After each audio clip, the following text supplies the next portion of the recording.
Watch the ride.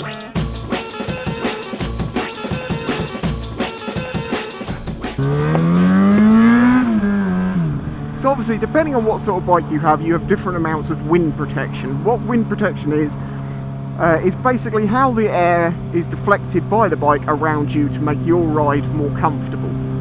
Nakeds try to do this in ways, and in my experience, nakeds being bikes that don't have all the front fairings, don't have the screen, all that sort of stuff. They sometimes have little screens, like little kickers, but in my experience, and I am tall, it doesn't work. Even if you lay flat, it doesn't work. You get most of the force, depending on how wide the tank is.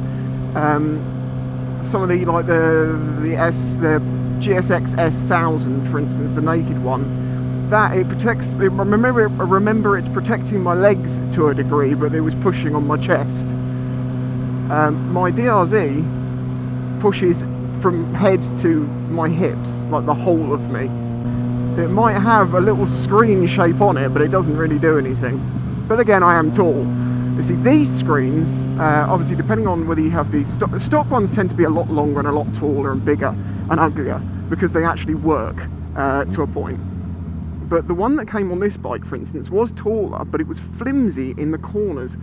And at about 60, 70 mile an hour, maybe 70, 80 mile an hour, the corners would start doing that due to this weird buffeting. Now that would be running straight into the side of my head and would make my head shudder side to side. So with this little screen, yeah, I don't get as good wind protection when I'm sat upright, but what I do get is less buffeting.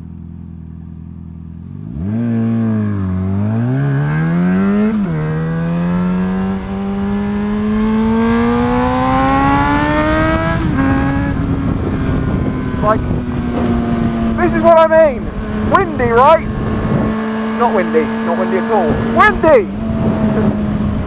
See, now, depending on what sort of bike you have, you get different amounts of wind protection. And where it's important, I find, is if you're going sort of 60 mile an hour maybe, you know, you can ride any sort of bike and the wind's not going to bother you too much. It's when you're sat on a motorway at 70 plus for hours, it can make a bike so much more tiring, because you're constantly being jiggled around and shaped and you're having to hold on more. And it's not something that you necessarily think about as the first thing when you get a bike, but you start to appreciate when a bike has reasonable wind protection. I mean, compared to my SM, of course, this is going to have massive amounts more wind protection because it's got something. This is only a semi-faired, so you know your sports bikes are fully faired. They're faired all the way down the engine to try and make it as streamlined as possible, whereas in semi-fairs like this allow the engine to get the direct air onto it. To me, before, wind protection wasn't very important, so I didn't really pay too much attention to it, but as I get older and I get more broken, I do start paying a lot more attention to it, and it does make a bike more pleasant to ride at higher speeds. As I was saying, screen design is very important. The stock ones tend to work quite well but are ugly, but then you can sometimes get these things that are called like double bubble ones. It's like a bubble in a bubble. It means that the air kicks over your head and you're that smooth streamlined shape. Now, I've had problems with screens in the past, stock ones particularly, as I say, because I'm tall. So whereas it's designed to put the air over my head, because I'm taller, it puts it straight into my face. And other bikes have just got very strange screens that I've never really understood. The GSX 1000F has got this weird mini little screen that slopes up, and it really slopes towards your chest. So in my experience, that is only flicking the air into you.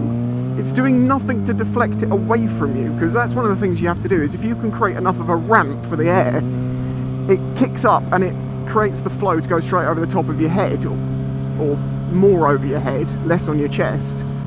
And that bike just doesn't have that. What you can also get if you find your screen is slightly too low, is you can get these little things that are called wind deflectors, which is a tiny bit of plastic on the top of the screen that just clamps on and holds it, and it just gives the air that last little kick to flick it over the top of your head. Now of course we're getting into touring bikes. Touring bikes tend to have big screens because you're going to be sat on the motorway or sat on the road for a long time. Wind buffeting will tire you out super fast. That's one of the reasons why I think, you know, long distance motorcycle journeys are so much tiring to you, than in a car. I mean, okay, I don't drive myself, so someone will have to, you can vouch for me if you ride and drive. Do you find that driving a car long distance is less tiring than riding a bike?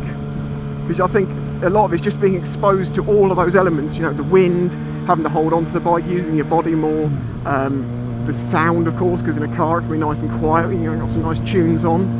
You can do that on a bike, but you've also got wind noise blasting away in your face. And the only bike that I've ever ridden, and I can particularly say that the screen fully worked for me, was the BMW GS 1200 I rode. That screen, when it was up fully, from my memory, it did a bloody good job. Much better than anything else I tried, because it was just that much taller. Of course, you can take this much, much further. You can have giant screens. I'm sure you've seen the scooters that literally have like a screen about 3 foot tall and as wide as the rider. The idea of that, I think, is to push through the wind and through the rain and stuff, and they in this little low vacuum pocket of nice, still and not raining air. So wind protection is far more important than you may think. But if, in my opinion, if you're riding 50, 60 miles an hour most of the time, and you have a naked, it doesn't really matter. I really don't think it's that bad on naked bikes, SMs, anything like that that's got just no wind protection basically. As long as you're going under about 70, it's quite pleasant. Obviously it also makes a difference if it's in the winter or in the summer. In the summer, a nice breeze, you appreciate it. In the winter, a frigid, freezing breeze is not something you appreciate. That's why you see these handguards, like you get handguards for a supermoto like the Acer Abyss, or however you're meant to pronounce it. And those are supposed to protect your levers and stop your hand getting smacked into trees and stuff like that. Well, you also get these handguards, oh my god, it's just red light after red light, come on, that obviously have no physical crash protection, they just have wind deflection in mind. Because in the winter, obviously, if your hands get wet and then you have the cold wind blowing on them, it's going to get even colder.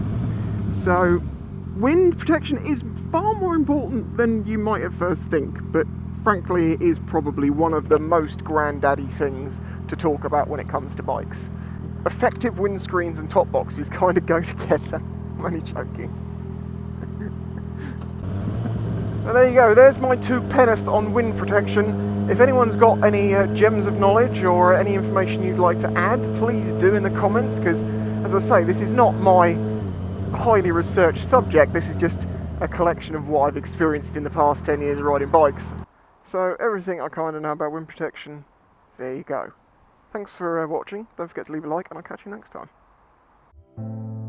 If you enjoyed this video and the other content on the channel, please consider following the links in the description to show your support.